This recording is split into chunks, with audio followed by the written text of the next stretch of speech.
రాత్రంతా కలలు నేసే నాకు వినగలనంటే తమాషగా ఒకటి చెప్పనా చెప్పు. ఇంద్రధనసు కింద కూర్చుని మాట్లాడదా అలాగే చందమామతోటి కులాసా ఊసులాడదా వింటుంటే వింతగా ఉంది, కొత్తగా ఉంది, ఏమిటి కథనం?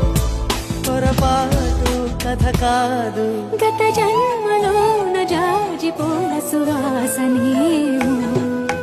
ప్రతిదినం నీ దర్శనం మరి దొరకునా క్షణ క్షణం నీ అర్చనం ఇక జరపనా నేను